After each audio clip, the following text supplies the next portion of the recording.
Kumusta mga kasaliksik?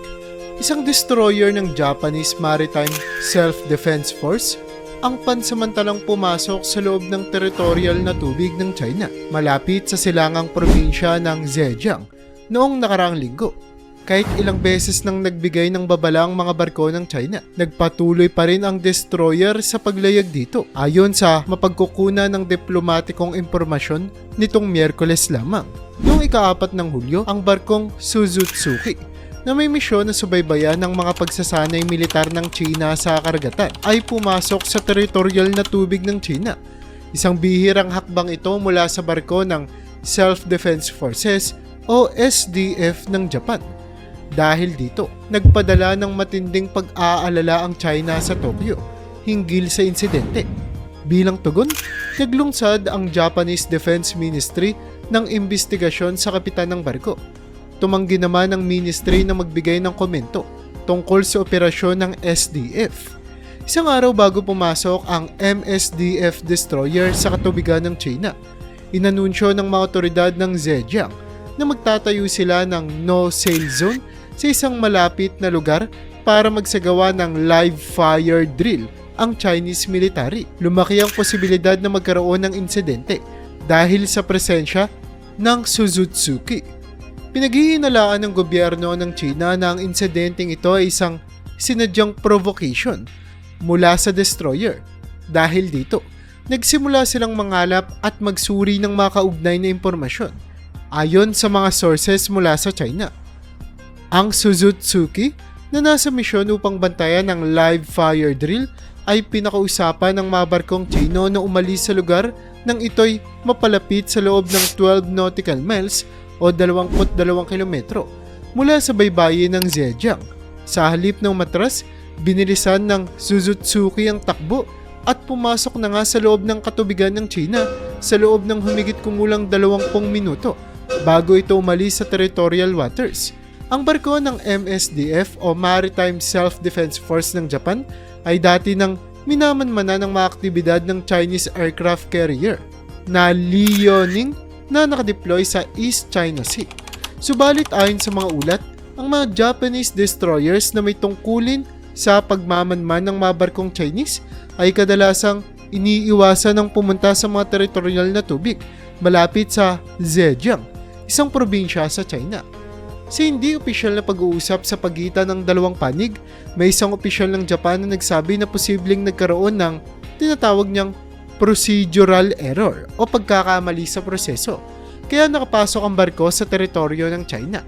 Gayunpaman, isang eksperto sa seguridad ng China ang nagpahayag ng pagdududa sa palagay ng Japan dahil ayon sa kanya, mataas ang antas ng kasanayan ng mga tripulante ng Japanese destroyer kaya malabong nagkamali sila sa pagpasok sa mga katubigan ng China. Ayon naman sa UN Convention on the Law of the Sea, kinikilala ang karapatan ng mga barko na magkaroon ng tinatawag nilang innocent passage o inosenteng pagdaan kung saan pinapayagan ng mga barko na dumaan sa territorial na tubig ng ibang mga bansa hanggat hindi nito na ilalagay sa panganib ang kaligtasan ng baybayin ng estado. Ipinahayag din ng Tokyo na hindi ilegal ang pagpasok ng Suzutsuki sa teritorial na tubig ng China dahil sa tinatawag na right to innocent passage o karapatang makadaan ng walang masamang intensyon. Ngunit ayon sa Beijing, hindi natugunan ng barkong MSDF ng Japan ang mga kinakailangan sa ilalim ng batas ng China na nagsasaad ng mga banyagang barko ay dapat humingi muna ng pahintulot bago pumasok sa kanilang karagatan. Ayon pa nga kay Jun Churuta, isang associate professor ng international law sa Meiji Gakuin University sa Tokyo, mayroong patuloy na debate kung ang right to innocent passage ay naaangkop din sa mga barkong militar bukod sa mga komersyal na barko. Hindi pa ganap na nalilinaw ang isyong ito batay sa UNCLOS o United Nations Convention on the Law of the Sea na ipinasa noong 1982. Dagdag pa ni Churuta, dahil kinikilala ng Tokyo ang karapatang ito para sa mga banyagang barkong militar na dumadaan sa teritorial na tubig ng Japan, hindi malamang nahihingi pa ang mga barkong SDF ng Japan ng pahintulot mula sa China bago pumasok sa teritoryo ng kanilang karagatan. ayon sa batas ng China. Ang China ay regular na nagpapadala ng kanilang mga barkong militar at Coast Guard sa loob ng teritorial na katubigan ng Japan malapit sa mga isla ng Senkaku na kontrolado ng Tokyo sa East China Sea. Ang mga islang ito ay inaangkin ng Beijing at tinatawag na Diaoyu. Bagamat hindi pa malinaw kung ano ang layunin ng tripulante ng destroyer, inimungkahi ng isang associate professor na dapat iwasan ng Japan ang pagpapalala ng tensyon sa mga regional seas. Quote-unquote, naguguluhan ako kung bakit ginawa ng Japan ang ganitong hakbang na nagiging sanhi ng provocation sa gitna ng mga pagsusumikap ng parehong bansa na patatagin ang kanilang relasyon. End quote. Sabi ng isang diplomatic source mula sa China. Ang relasyon sa pagitan ng China at Japan ay lumala dahil sa iba't ibang isyu, kabilang ang pagpapakawala ng ginamot na radioactive water mula sa nasirang Fukushima Nuclear Power Plant na nagsimula noong Agosto noong nakaraang taon na naging dahilan upang magpatupad ang Beijing ng total import ban sa Japanese seafood. Si Chinese President Xi Jinping at Japanese Prime Minister Fumio Kishida ay nagkasundo noong kanilang pagpupulong noong Nobyembre sa San Francisco na magtayo na lamang o gumawa ng tinatawag nilang mutually beneficial bilateral relations na nakabatay sa mga pangkaraniwang estratehikong interes na kinumpirma ni na Chinese Premier Li Qiang at leader ng Japan ng Seoul noong Mayo. Sa kabila nito, mabagal ang naging takbo ng mga negosasyon upang mapabuti ang kanilang ugnayan. Dahil dito, masasabi natin na ang relasyon ng China at Japan ay nasa critical na yugto. Ayon kay Chinese Foreign Minister Wang Yi, nang makipag-usap siya sa kanyang Japanese counterpart noong Biyernes. Ang kanilang pag-uusap ay tumalakay sa ilang sensitibong issue, kabilang ang pagkakadetain ng mga Japanese national sa China, mga pagbabawal sa pag-import ng pagkain at mga paghihigpit sa semiconductor. Naganap ang pag-uusap ni Wang at Japan's Yoko Kamikawa sa gilid ng isang pagtitipon ng mga foreign ministers na pinangunahan ng Southeast Asian Bloc na ASEAN sa Laos.